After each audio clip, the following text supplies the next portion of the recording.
भाइयों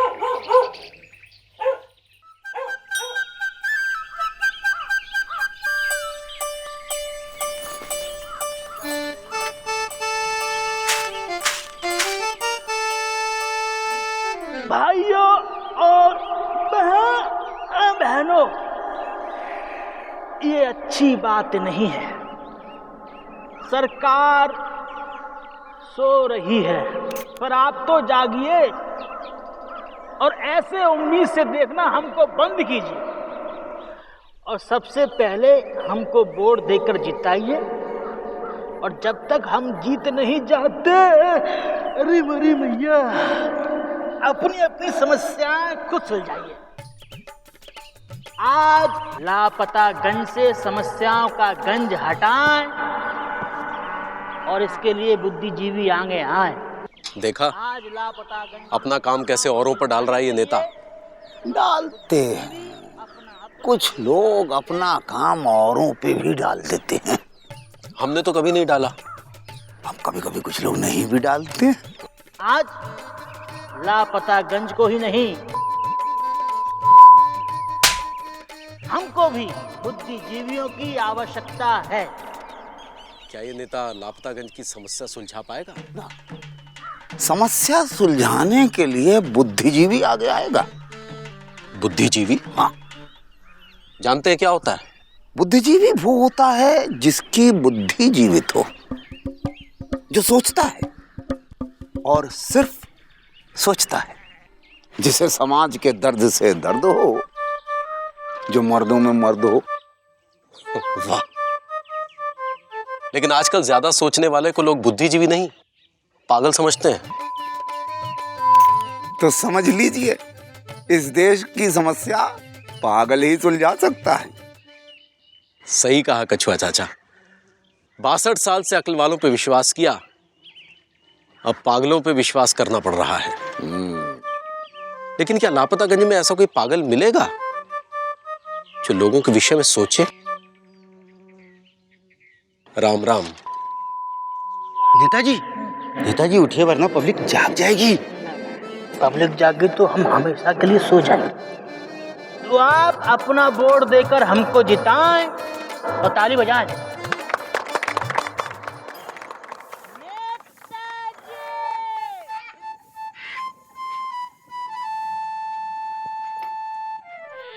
आ गए? हाँ, बड़ी देर कर दी। काम था। कहाँ काम था? हम तो देख रहे थे, वहाँ नेताजी का भाषण सुन रहे थे। अब जब पता ही है तो काहे पूछ रहे हो कि का काम था? तो झूठ काहे बोल रहे थे कि काम था? नेता का भाषण सुनना भी एक काम होता है, और आजकल तो नेता का भाषण सुनना ही एक काम रह गया है। क्या कह रहे थे नेताजी? कह रहे थे कि समस्या सुलझाने में बुद्धिजीवी सामने आए, हमसे ये काम ना करवाएं। पापा बुद्धिजीवी क्या होता है? होता है बेटा, ये भी एक जीव होता है, ये तुम नहीं समझोगे। तो समझाए दो ना, क्या जीव होता है? बेटा जो बुद्धिजीवी होता है ना, हाँ, क्या होता है? ये बहुत ही का? अरे बोलने तो दो बेटा। बुद्धिजीवी वो प्राणी होता है जिसके पास बहुत बुद्धि होती है, जो बहुत सोचता है। बुद्धिजीवी वो होता है जिसकी बुद्धि जीवित हो। हमारी तरह? तुम और क्या, हमारी बुद्धि जीवित है ना? अरे अपनी जीवित बुद्धि को प्रयोग में तो लाओ। पति थका हारा घर लौटा है, उसे कम से कम चाय नाश्ता तो करवाओ। हाँ, हमारी सारी बुद्धि ना तुम चूल्हे चौके में ही घुसेड़ दो। अरे औरत आजकल खाली चूल्हा चौका नहीं संभालती, पूरा देश संभालती है, देश। लेकिन ये तुम्हारी बुद्धि में घुसे तब ना। उसके लिए बुद्धि का जीवित होना जरूरी है। हे गंगा मैया, काश हमरे पल्ले कोई बुद्धिजीवी पड़ा होता। हे भगवान, अगले जन्म में बुद्धिजीवी बनाना, ये बात, ताकि हम भी अपनी बुद्धि का प्रयोग करें और कछुआ चाचा की तरह शादी ना करें।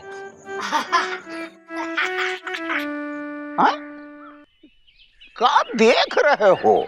आपको कैसे पता चला कि आप बुद्धिजीवी हो? अरे क्योंकि हम बुद्धि का प्रयोग करते हैं।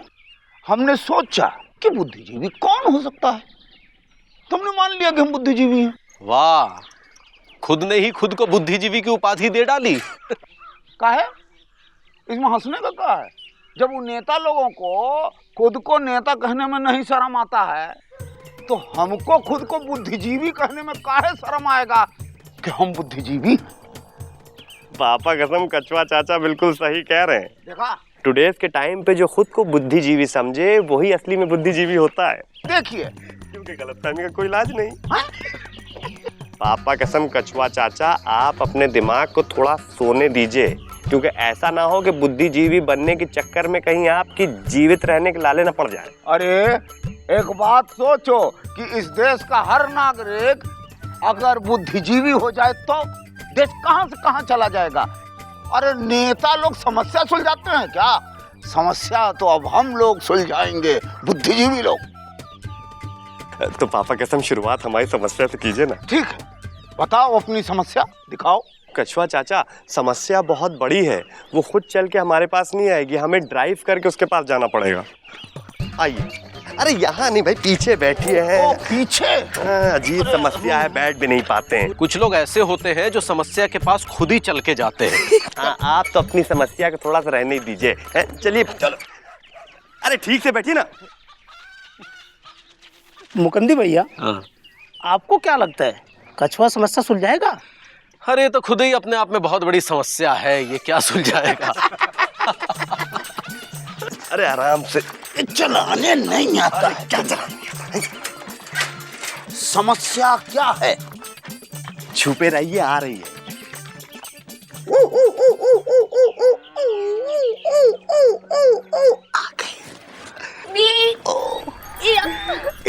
How are you doing?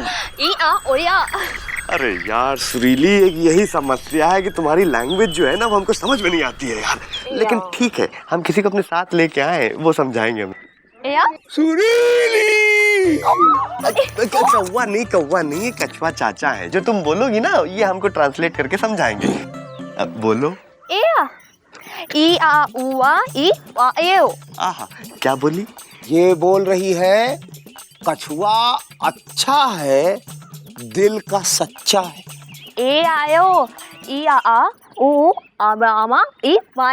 अब क्या बोली? ये बोली कछुआ बुद्धिमान है और लापता गंज की शान है। अरे भाई, आपकी क्यों तारीफ करेगी ये? ये कह रही है मार, ये चुपो। सुरीली, हाँ, किससे बातें कर रही है?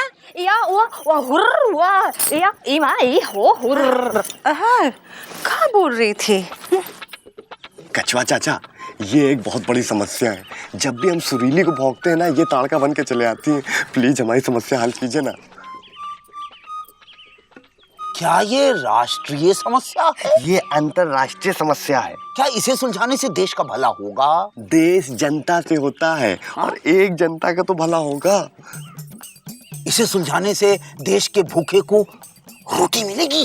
सुलझा दो गुरु, हम रोज मंगलवार को फ्री का लंगर बंटवाएंगे पूरे लापतागंज में।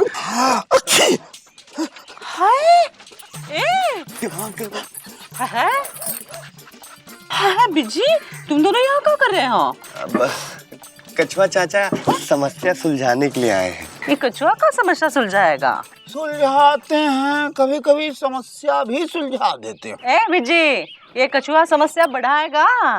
कभी कभी बढ़ा भी देते हैं। लेकिन आज ये समस्या सुलझा के रहेंगे। एक काम करो, आओ मिर्ची कूट दो, चलो। हाँ, हम बुद्धिजीवी हैं। वो क्या होता है? जिसकी बुद्धि जीवित हो। अच्छी बात है, बुद्धि जीवित है तो बुद्धि लगा के मिर्ची कूट दो। हैं?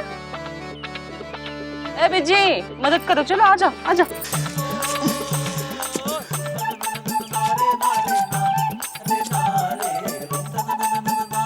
बुद्धिजीवी हैं हम। बुद्धिजीव नहीं, बदबू जीव है। कितना बदबू मार रहा है आपका गमछा। छी।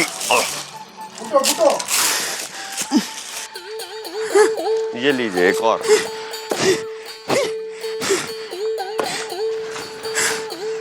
बस निकल गई बुद्धिजीवी। एक और। क्या बुद्धिजीवी, बहुत बिजी हो? इस बिजी पांडे के चक्कर में ये बुद्धिजीवी का ये हाल हो गया है, मिर्ची कूट रहा है। अरे हम तो अपनी समस्या सुलझाने के लिए आए थे, लेकिन इन्होंने ना उल्टी हमारे लिए समस्या खड़ी कर दी। समस्या सुलझानी ही है तो देश की समस्या से शुरू करो ना। अरे देश तो जनता से होता है। ये देश जनता से नहीं, नेता से शुरू होता है, उसी से पूछो।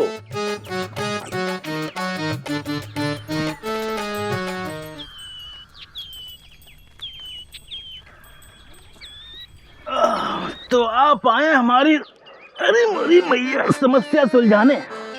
जी हाँ, आप बताएं कि आपकी सबसे बड़ी समस्या क्या है।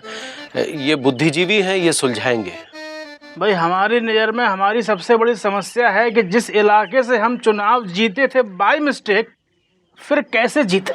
तो आप बताएं, बुद्धिजीवी होने के नाते हम आपकी क्या मदद कर सकते हैं? बुद्धिजीवी के नाते नहीं, हाँ अगर गुंडे बदमाश होते तो मदद कर सकते थे बूथ कैप्चरिंग करवाने में। अब गुंडा बदमाश होने के लिए तो अगला जन्म लेना पड़ेगा। तो लो फिर आओ, प्रजातंत्र तो अमर है, चुनाव तो आते जाते रहेंगे, समझे। अगर समस्या सुलझाने का इतना शौक है तो समस्या तक जाने की कोई जरूरत नहीं। पुलिस थाने जाओ, वहाँ अनेकों समस्या खुद चल कर आती हैं, उन्हें सुलझाओ।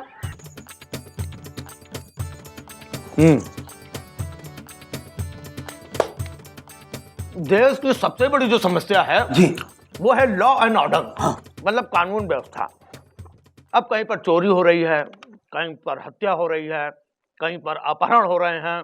अब काम इतना बढ़ गया है कि अपराधी बड़े कंफ्यूज हैं।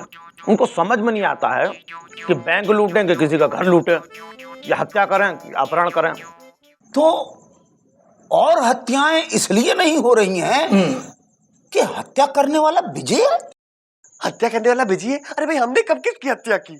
अरे बिजी मतलब हत्या करने वालों के पास हमारी हत्या करने के लिए टाइम नहीं है। वो दूसरों की हत्या करने में बिजी हैं। ये हमारा सौभाग्य है कि वो दूसरे हम नहीं हैं, वरना आजकल हत्या होने में ज्यादा टाइम नहीं लगता है। हम लोग यहाँ पर बैठे हैं और बाहर किसी न किसी की हत्या हो रही होगी।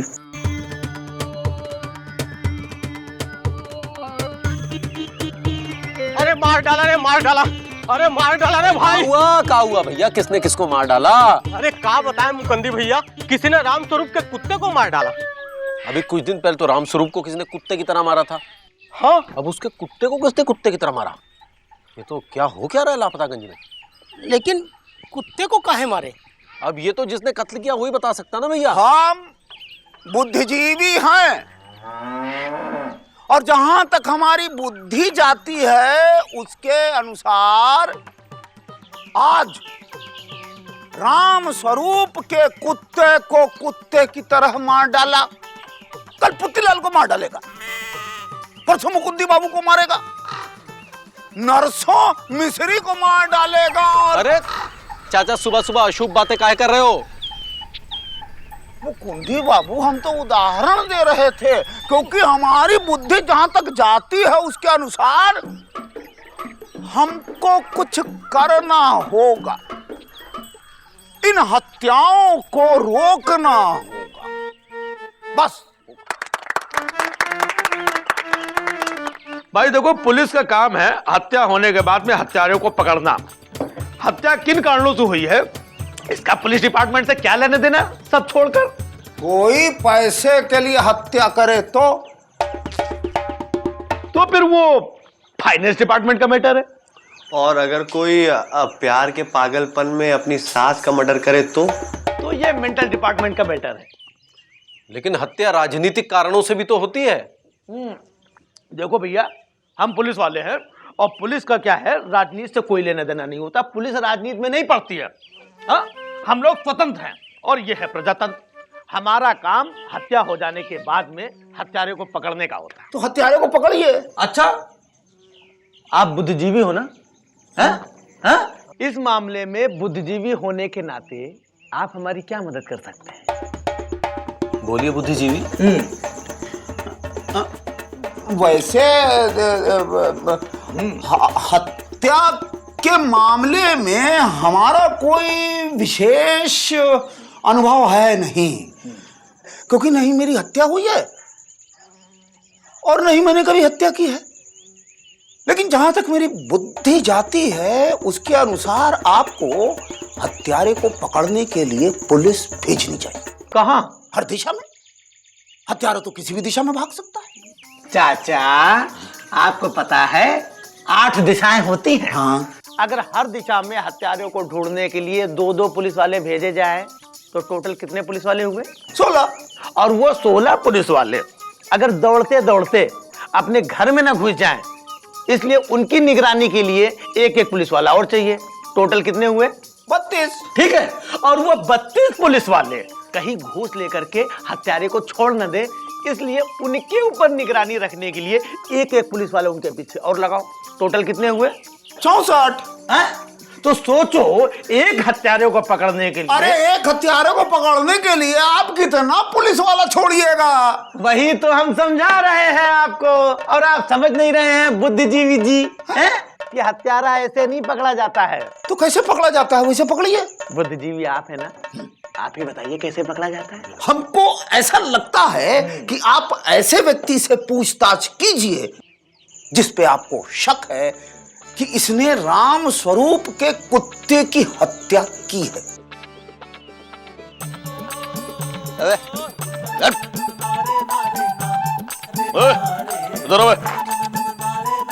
ये बता, तेरे पड़ोस में जो रामस्वरूप रहता था, उसके कुत्ते की हत्या तूने की? नहीं, मैंने रामस्वरूप की कुत्ते की हत्या नहीं की, मैंने रामस्वरूप की हत्या की थी। अबे मैं तेरे से रामस्वरूप के कुत्ते की बात कर रहा हूँ, तू बीच में रामस्वरूप को घुस जल रहा है। सीधे सीधे बता बे। और वो मान रहा है कि उसने रामस्वरूप की हत्या की है। लेकिन जांच किसकी चल रही है? रामस्वरूप के कुत्ते की हत्यारे की। तो फिर बीच में रामस्वरूप कहां से घुस रहा है? चल बे। अब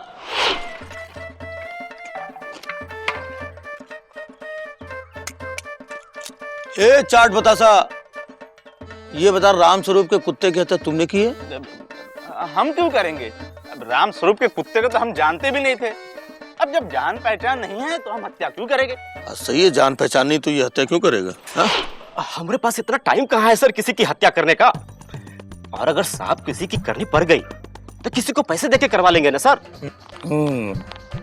आखिर हमारी भी समाज में कोई इज्जत है कि नहीं? नहीं नहीं, मैं परदेशी हूँ, परदेश से मर्डर करके आया हूँ। मैंने यहाँ कोई मर्डर नहीं किया है। अच्छा, यहाँ कुछ नहीं किया ना? तो ठीक है, जाओ जाओ। तो फिर ऐसे हत्यारा कैसे पकड़ा जाएगा? भाई देखो, क्या है कि इस देश में इसीलिए पुलिस जो है हत्या को आत्महत्या का रूप दे देती है। और वैसे भी हमारे देश में सिर्फ अमीर की हत्या होती है। और गरीब की? गरीब को तो आत्महत्या करनी पड़ती है। अब वैसे भी गरीब को मारने का टाइम किसके पास है? गरीब मरता नहीं है, गरीब का शोषण होता है। अगर समझो गरीब की हत्या हो भी गई तो हमें साबित करना पड़ता है कि ये आत्महत्या है। भाई गरीब को कौन मारेगा? यानी इस देश में बिना अच्छी आर्थिक स्थिति के किसी की हत्या भी नहीं हो सकती है। अब समझ में आया कि रामस्वरूप के कुत्ते ने आत्महत्या की है। पर इतना बड़ा चाकू कुत्ता पेट में कैसे मारेगा? ये सब साबित करना फॉरेंसिक डिपार्टमेंट का काम है। हमको लगता है कि जिस आदमी ने रामस्वरूप की हत्या की है, उसी आदमी ने रामस्वरूप के कुत्ते को भी मारा है। अच्छा। कैसे? क्योंकि जिस तरह से उस हत्यारे ने रामस्वरूप को चाकू घोंप के मारा है, उसी तरह से उसी हत्यारे ने कुत्ते को भी चाकू घोंप के मारा है। लेकिन कछुआ चाचा, एक बेजुबान डॉग जो सिर्फ भौं भौं कर सकता है, उसको एक हत्यारा क्यों मारेगा? उस डॉग की जुबान बंद करने के लिए वो कुत्ता भी मौकाए वारदात पे मौजूद था। जब हत्यारे ने रामस्वरूप की हत्या कर दी तो उसके खून से लथपथ हाथों को कुत्ते की वफादार आंखों ने भी देख लिया और वो हत्यारा भयभीत हो गया कि कहीं उसका राज न खुल जाए। इसीलिए उस हत्यारे ने उस कुत्ते की भी हत्या कर दी जिस तरह से उसने रामस्वरूप की हत्या की थी। वाह कछुआ चाचा, आपको ये सब कैसे पता? हम बुद्धिजीवी हैं। इतना डिटेल में? अरे हम बुद्धि का प्रयोग करना जानते हैं। हवलदार, अरेस्ट कर लो। क्यों अरेस्ट करो इसको? काहे? क्योंकि रामस्वरूप और उसके कुत्ते की हत्या इस बुद्धिजीवी ने की है। अरेस्ट करो इसको। काहे? क्योंकि राम स्वरूप और उसके कुत्ते की हत्या इस बुद्धिजीवी ने की है। नहीं नहीं नहीं नहीं नहीं, हम इनकार करते हैं, हमने नहीं किया है, हम इनकार कर रहे हैं। पर कबूलवाना तो पुलिस के बाएं हाथ का काम है। कैसे? भाई हवालात में जब ये पिट पिट के अधमरा पड़ा होगा तब इसको लगेगा कि यहाँ पर मेरी हत्या हो रही है, इससे अच्छा तो मैं दूसरे की हत्या कर देता। बस एक बार जहाँ इसने कबूल लिया तो बाकी की जानकारी इकट्ठा करना पुलिस के बाएं हाथ का काम है। ये तो समस्या सुलझाने आए थे। अच्छा, अब दरोगा साहब छोड़िए ना, इनको कीड़ा काटा था बुद्धिजीवी बनने का। एक इंटेलेक्चुअल आदमी को अंदर करना आपको शोभा नहीं देता है। तो पुलिस की जांच में टांग अड़ाना इनको शोभा देता है क्या? नहीं, गलती हो गई, आगे से बुद्धिजीवी समस्या नहीं सुलझाएगा। पक्का? पक्का। ठीक है हवलदार, छोड़ दो इसको। सब छोड़ करके चलो किसी दूसरे आदमी को पकड़ करके केस को बंद करते हैं। ठीक है, आओ।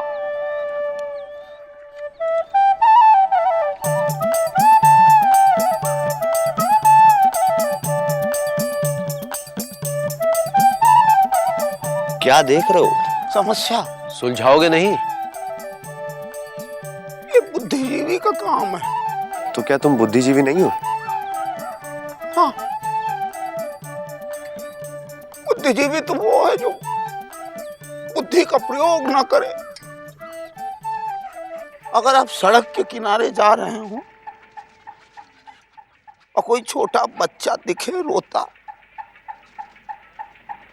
तो आप आंख बंद करके निकल जाइए। अगर आपने बुद्धि लगाई तो बच्चे को चुप कराना होगा, यानी समस्या सुलझाना होगा। देश की समस्या को सुलझाने के लिए बुद्धिजीवी का योगदान नहीं चाहिए, क्योंकि अगर समस्या ही सुलझ गई तो देश का गुजारा कैसे होगा? बुद्धि भैया देश माने? देश माने नेता, और यहां नेता देश से नहीं, देश नेता से है। बुद्धि भैया इनकी आंखों में शर्म कहाँ है? लापता है।